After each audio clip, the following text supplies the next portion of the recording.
gonna get things started by taking a t-shirt that fits and we're gonna trace it out.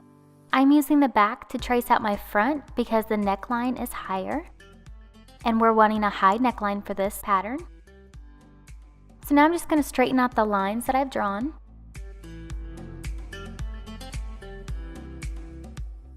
And then I'm adding about a 1/2 inch seam allowance.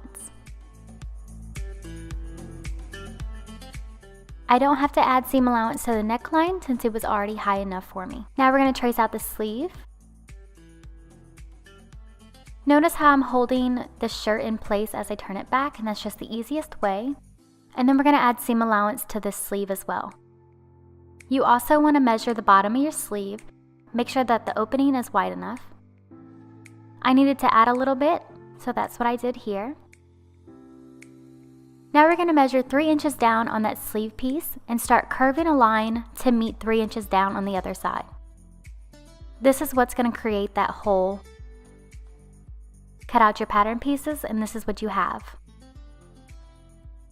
You need to cut 2 front and back and then cut 2 sleeves on the fold. I'm having to line mine since my material is so thin, so I'm just cutting out the same material in black and I'm going to zigzag or serge all the way around it to combine the two as one piece. If you don't have to line your material, then skip this step.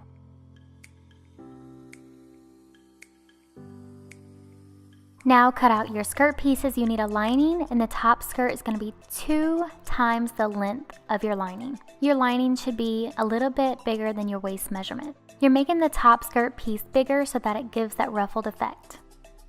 Now here's my pieces after I zigzagged them all together to combine them into one piece. Finish off the edges on my skirt pieces. Take the sleeves and you're going to fold it up and we're going to sew this to create the hem.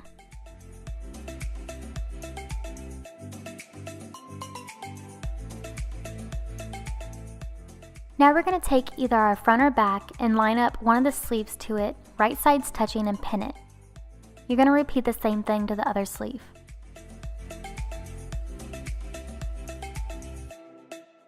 And then sew it. This is what that looks like. Then you're going to take your other front and back and line up the sleeves to that, pin it, and sew that.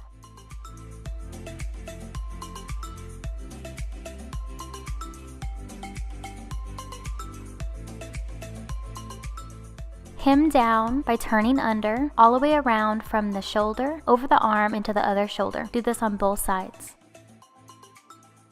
Once you have it all pinned down, go ahead and hem it. You also want to do that for the necklines. Now we're going to open it up and we're going to fold it in half. And we're going to make a cut that is 5 inches down the center back so that it looks like this.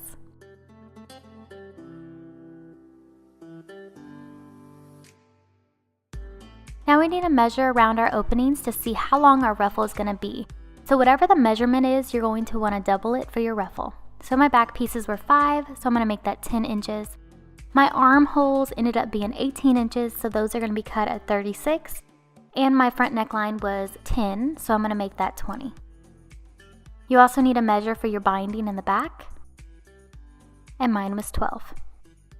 So here's my pieces. I cut out 2 36-inch pieces for the arm ruffles, 2 20-inch pieces for my necklines, and one of them I'm just going to cut in half. And then I cut out one binding that was 12 inches for my back. These are 2 inches wide. We're going to tuck in the raw edge and then fold it down, and this is how we're going to hem it. I decided to use my serger, but you can use a regular sewing machine for this process. Just make sure you finish the edges. Now we need to go with a basting stitch on all of these pieces so that we can ruffle it. And a basting stitch is just the longest stitch on your machine with no back stitch. You pull the bottom thread together.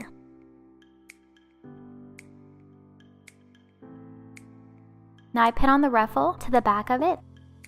And I'm going to do the same thing for the neckline. So like I said, I just attached the ruffle to the back and top stitch it down.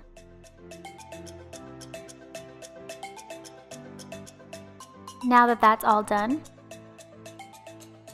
I need to move to the back and I need to put the binding on the back. So I'm taking that piece, right sides touching, and I'm going to pin it down. Continue pinning until you get to the other top. The bottom point might be a little tricky, but just maneuver the fabric until you get it.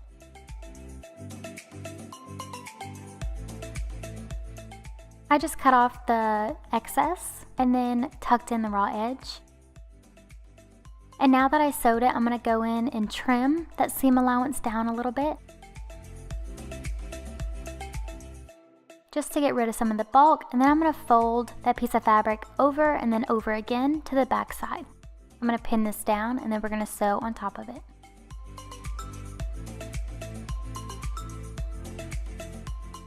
Make sure any raw edges are to the inside. Now this is what it looks like. Now we're going to pin our side seams and shoulders together and pin them and sew them shut. We're going to hem the bottom of our skirt, just like that. We're going to take our top skirt piece and we're going to base stitch along the top so that we can gather it to fit the lining piece. Once we have it gathered, we're going to pin it down and sew it down. Now we're going to sew it together, so just pin it and then we're going to sew, and this will make your skirt. We're taking the seam to the back. With our shirt wrong side out, we're going to put our skirt matching up the back seam to the back of our bodice and start pinning this all the way around. If you have to gather the lining a little bit to fit the bodice, then that's okay. I just did that on the side seams. Continue pinning all the way around and then sew it. Now I'm just sewing on my button. You can use any button you would like.